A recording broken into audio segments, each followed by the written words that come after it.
સ્કૂલની બહાર એક એક રૂપિયામાં મળતા હતા ત્યારે એક તો માંડ લઈ શકતા હતા. તો આજે તો મેં મન ભરીને ખાધા. તો આજે ફરી હું નાનપણની યાદ તાજી કરવા માગતી હતી. તો અમારી સ્કૂલની બહાર આવા એક રૂપિયાવાળા સમોસા મળતા હતા. તો આજે મેં સેમ એવા ટેસ્ટવાળા સમોસા ઘરે બનાવવાની ટ્રાય કરી છે. તો એના માટે 1 કપ જેટલો અહીંયા મેં મેંદો લીધેલો છે. મેંદાને હંમેશા ચાળીને જ લેવાનો. હવે કદાચ એવું બને કે એ જે ટેસ્ટ અમને મળતો હતો એ કદાચ આમાં ના આવે, કારણ કે એ વસ્તુ જ આખી અલગ હતી એમ. એ જ એકદમ સરસ મજાના બનાવતા હતા સમોસા. તો મને થયું ચલો આજે હું પણ એવા જ સમોસા ટ્રાય કરું, જેથી કરીને ફરી આપણે નાનપણના દિવસો જીવી શકીએ યાદ કરીને. તો 1 કપ લોટને એની સામે આપણે અહીંયા 1 ચમચી જેટલા અજમા લીધેલા છે, આ રીતે હાથેથી ક્રશ કરીને. અને સાથે હું અહીંયા એક કાળા તલ લઉં છું. તલ પણ અંદર ટેસ્ટમાં બહુ મસ્ત લાગે છે. જો તમે લોકો કદાચ ના નાખતા હોય ને તો અડધીથી 1 ચમચી જેટલા તલ અંદર એડ કરી શકો, કાળા તલ. એનાથી ટેસ્ટય મસ્ત આવશે અને કલર પણ મસ્ત લાગશે, એમ દેખાવે સરસ. હવે ટેસ્ટ પ્રમાણે મીઠું, અને અહીંયા મોણ મુઠ્ઠી પડતું હોય છે. તો 1 કપ સામે અહીંયા 2 ચમચી જેટલું આપણે તેલ એડ કરવાનું છે. તેલની જગ્યાએ તમે ઘીનું પણ મોણ આપી શકો છો. તો તમારે 1 ચમચી થીજેલું ઘી નાખવાનું. અહીંયા તેલ નાખીએ છીએ એટલે 2 ચમચી જેટલું તેલ લીધેલું છે, અને એકદમ સરસ મજાનું એને મિક્સ કરી દેવાનું. અને જો આ રીતનું હોવું જોઈએ, હું તમને દેખાડું મુઠ્ઠી પડતું મોણ એટલે કઈ રીતે. આ રીતે આપણે વાળીએ ને, ભેગો કરીએ ને ત્યારે આમ મુઠ્ઠી થવી જોઈએ થોડી. તો આ રીતનું હોય ને તો એકદમ પરફેક્ટ સમોસાનું પડ એકદમ ક્રિસ્પી બહાર જેવું બનશે. હવે થોડું થોડું પાણી લેતા જઈ લોટને ભેગો કરતો જવાનો છે. અહીંયા આપણે શું કહેવાય, મેંદાનો લોટ છે એટલે એ પ્રમાણે પાણી એડ કરજો. એકસાથે બહુ ના એડ થઈ જાય એ ખાસ ધ્યાન રાખવાનું, કારણ કે મેંદાની ક્વોલિટી પર હોય છે. થોડું પાણી આમાં પ્લસ માઇનસ થઈ શકે છે, કારણ કે અમુક મેંદો પાણી પીએ જશે એટલે કે એકદમ કડક થઈ જશે, અને અમુક પડ્યો રહેશે ને તો ઢીલો પણ થઈ જશે. એટલા માટે આપણે અહીંયા 1/4 કપ જેટલું જ પાણી લીધેલું છે, અને આ રીતે કઠણ લોટ બાંધવાનો. તો અહીંયા મીડિયમથી થોડો વધારે કઠણ હોય ને એવો મેં બાંધેલો છે. એકદમ કઠણ નહીં, પણ મીડિયમથી થોડો વધારે. તો એના માટે મારે 1/4 કપ જેટલા પાણીની જરૂર પડી છે. તો આ રીતે એકદમ સરસ ભેગો કરી દીધેલો છે, અને ફક્ત 5 જ મિનિટનું રેસ્ટ આપીશ, 4 થી 5 મિનિટ. આને વધારે પડતો રેસ્ટની જરૂર નથી. તો 5 મિનિટમાં આપણે બીજી પ્રિપરેશન કરી લઈએ. તો અહીંયા એક સરસ મજાનો મસાલો બનાવવાનો છે. તો ફક્ત 1 ચમચી આ મસાલો નાખશો ને તો પણ તમારા સમોસા મસ્ત બનશે. આમાં કોઈ પણ જાતનો મેં એક્સ્ટ્રા વસ્તુનો યુઝ નથી કર્યો. તો એક જ તીખું મરચું, કારણ કે હું મતલબ અમારા ઘરમાં ઓછું તીખું ખવાય છે, એટલે તીખાશ તમારા ટેસ્ટ પ્રમાણે નાખવાની. 1 ઇંચ જેટલા આદુનો ટુકડો, અને એને આપણે પહેલાં અધકચરા ખાંડી લેવાના છે આ રીતે. હવે એની સાથે આપણે આખા ધાણા નાખવાના છે અહીંયા. તો અહીંયા હું અડધી ચમચી જેટલા આખા ધાણા નાખું છું. જો તમને આનો ટેસ્ટ વધારે ભાવતો હોય તો તમે 1 ચમચી પણ નાખી શકો. અને સાથે અડધી ચમચી જેટલું જીરું. તો જીરું આ રીતે ખાંડવાને અંદર નાખવાથી એનો જ્યારે તેલમાં સતળાશે ને મસાલો, ત્યારે એની સુગંધ બહુ જ સરસ આવશે, અને એની ફ્લેવર એમ એકદમ સરસ આવશે એમ આ મસાલાની. એટલા માટે આ રીતે ખાંડવામાં જ બધી વસ્તુ નાખવાની. તો આ રીતનો અધકચરો ભૂકો કરવાનો, મતલબ ખાંડીને રાખવાનું છે આ રીતની પેસ્ટ. હવે અહીંયા 6 જેટલા બટેટા મીડિયમ સાઇઝના મેં લીધેલા છે, અને કલાક પહેલાં બાફીને રાખ્યા છે. એકદમ ગરમ બટેટામાં યુઝ નહીં કરવાના, નહીં તો એનું પૂરણ છે એકદમ ચીકણું થઈ જશે. એટલે થોડી વાર પહેલાં બાફીને રાખવાના. તો હવે અહીંયા મેં કાજુ અને દ્રાક્ષ પણ એડ કર્યા છે. તમે સ્કીપ કરવા માગતા હોય તો કરી શકો છો. અમને નાનપણમાં કાજુ દ્રાક્ષ નહોતા નાખતા, અને વટાણા પણ નહોતા હોતા, ખાલી બટેટાના ચૂંદાથી જ કરતા હતા. તો પણ ટેસ્ટી લાગતો હતો અમને, કારણ કે મજા જ કંઈક અલગ હોય એ ટાઈમની ખાવાની. એટલે હું આમાં એડ કરું છું. હવે અહીંયા 1 ચમચી જેટલું તેલ લઈ આ મસાલો જે છે એને સાતળી દઈએ, અને 5-6 લીમડાના પાન અને કાજુ અને દ્રાક્ષને નાખી થોડું સાતળી દઈએ, અને આ રીતે મિક્સ કરી દઈએ. તો આની સુગંધને ટેસ્ટ બહુ મસ્ત આવશે, એટલે એડ કરવાના. અને જો તમે આમાં વટાણા નાખવા માગતા હોય તો વટાણા પણ એડ કરી શકો છો. અત્યારે મેં એડ નથી કર્યા, કારણ કે હું સેમ એ ટેસ્ટ મતલબ ફરી એન્જોય કરવા માગતી હતી એટલા માટે. હવે અહીંયા મેં 6 બટેટાને આ રીતે હાથેથી મસળીને નાખી દીધેલા છે. મસાલા બહુ સિમ્પલ છે મેં જે કીધું એ, પણ એનો ટેસ્ટ બહુ જ સરસ લાગશે. તો પણ હવે ટેસ્ટ પ્રમાણે મીઠું, અને નાની અડધી ચમચી જેટલું મેં અહીંયા બ્લેક સોલ્ટ એટલે કે સંચર પાવડર નાખ્યો છે. એનાથી મસ્ત ટેસ્ટ આવશે અને ખાવાની બહુ મજા આવશે. તો આવા મિની સમોસા જેને વાળતા નહીં આવડે ને સમોસા, તો આજે હું એવી ટ્રીક આપીશ ને, એને એ લોકો પણ ઇઝીલી વાળી શકશે, અને સમોસા મસ્ત બની શકશે ઘરે પણ. હવે અહીંયા અડધી ચમચી જેટલો ગરમ મસાલો એડ કરવાનો છે, અને સાથે 1 થી 2 ચમચી જેટલા લીંબુનો રસ.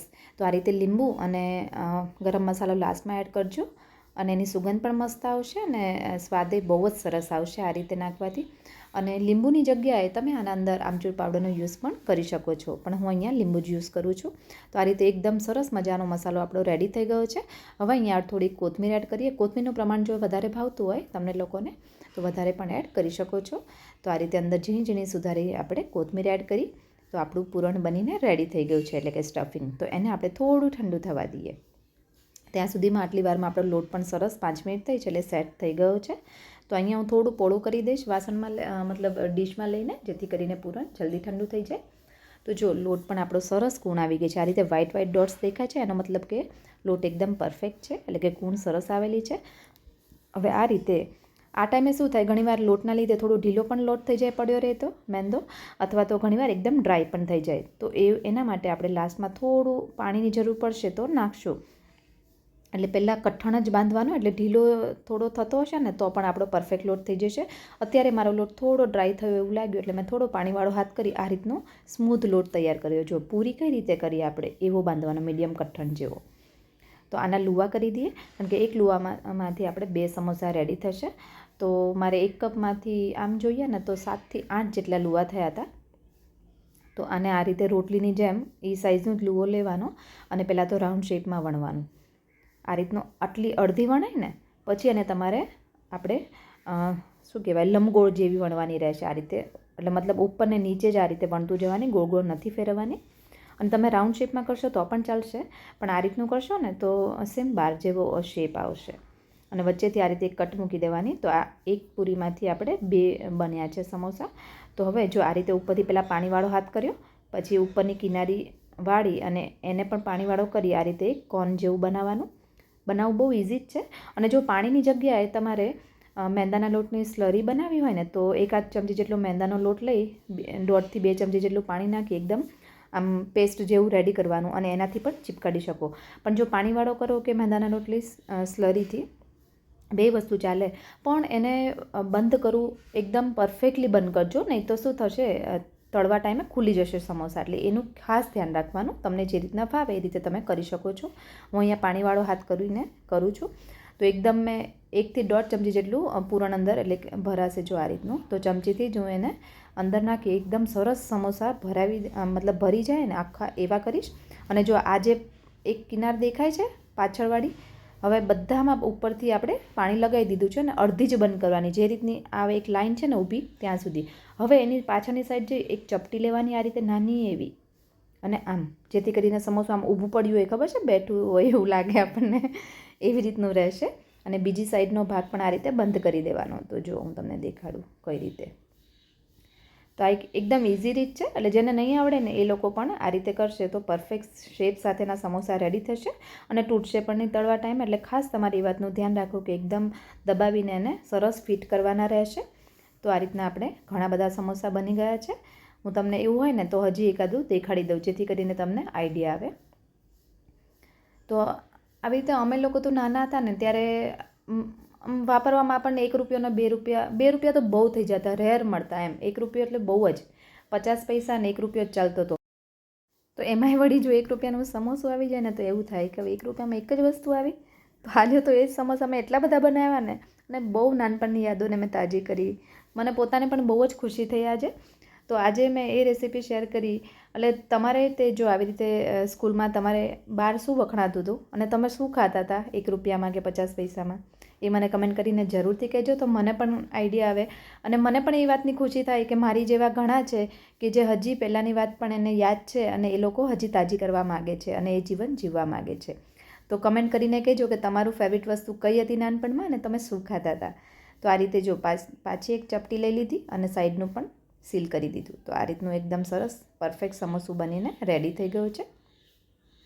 તો હવે આપણે આ બધા સમોસાને તળી લઈએ. તો એના માટે મેં પહેલેથી જ તેલ ગરમ થવા મૂકેલું હતું અને તેલ એકદમ પ્રોપર ગરમ થાય ને પછી તમારે અંદર સમોસા એડ કરવાના. તો તળવા ટાઈમે મેં અત્યારે મીડિયમ ફ્લેમ કરી દીધેલી છે. પહેલાં હાઈ હતી, હાઈ ફ્લેમ પર પછી મીડિયમ કરી દેવાની અને પછી સમોસું ધીરે ધીરે નાખવાનું, જેથી કરીને દજાય નહીં. અને ઉપર જો સમોસુને હલાવવાની બિલકુલ ઉતાવળ નથી કરવાની. મીડિયમ ફ્લેમ પર આ રીતે ઉપરથી ઝારાથી અથવા ચમચાથી તમારે તેલ નાખવાનું, જેથી કરીને ઉપરનો ભાગ છે ને એ થોડો મતલબ તળાઈ જશે. પછી આ રીતે હલાવવાનું પાછળ હજી ફેરવવાની ઉતાવળ નથી કરવાની, હજી પણ આ રીતે હલાવતું રહેવાનું. થોડી વાર તમને એવું લાગે કે નીચેનો ભાગ થોડો તળાઈ ગયો છે, પછી જ બીજી સાઈડ આ રીતે પલટાવજો. અને આને થોડાક ડાર્ક બ્રાઉન જેવા થાય ને ત્યાં સુધી થવા દેવાના. અને હવે મીડિયમ ટુ લો ફ્લેમ કરી દેવાની. તો લો ફ્લેમ પર એકદમ ક્રિસ્પી થશે તમારા સમોસા અને લેયર એકદમ સરસ મજાનું થશે. અને અંદરથી સ્ટફિંગ તો મસ્ત છે જ, અને ઉપરનું લેયર જો એકદમ ક્રિસ્પી હશે ને તો આ પડ્યા રહેશે ને તો પણ આ સમોસા ઢીલા નહીં પડે, આવા ને આવા જ રહેશે. અને આને ખાવાની બહુ મજા આવશે. તો આ રીતનો કલર થવો જોઈએ સમોસાનો. અને આને સતત એક સરખી ડિઝાઇન થાય ને, એટલે કે દાજ એક સરખી પડે ત્યાં સુધી એને ફેરવતા જ જવાના ધીરે ધીરે. તો આપણા સમોસા બનીને રેડી થઈ ગયા છે. તો જો આપણે એને સર્વ કરીએ અને હું તમને દેખાડું કે કેવું ક્રિસ્પી બન્યું છે. જોઈને જ ખાવાની ઈચ્છા થઈ ગઈ ને એવા સમોસા બન્યા છે. તો આ સમોસા જો તમને પણ બહુ ભાવતા હોય અને જેણે સ્કૂલની બહાર આવો કંઈ પણ નાસ્તો ક્યારે પણ ખાધેલો હોય ને અને શું ખાધું હતું એ મને કમેન્ટ કરીને ખાસ કહેજો. અને તમારી ફેવરિટ વસ્તુ કઈ છે એ પણ કહેજો. જો મારા વિડીયો તમારા જીવનમાં થોડા પણ યુઝફુલ થતા હોય તો મારી ચેનલને સબસ્ક્રાઈબ જરૂરથી કરી દેજો. અને વિડીયોમાં કમેન્ટ અને લાઇક કરવાનું ના ભૂલતા. તો ચલો ફરી મળીએ એક નવી રેસીપી સાથે. Thank you.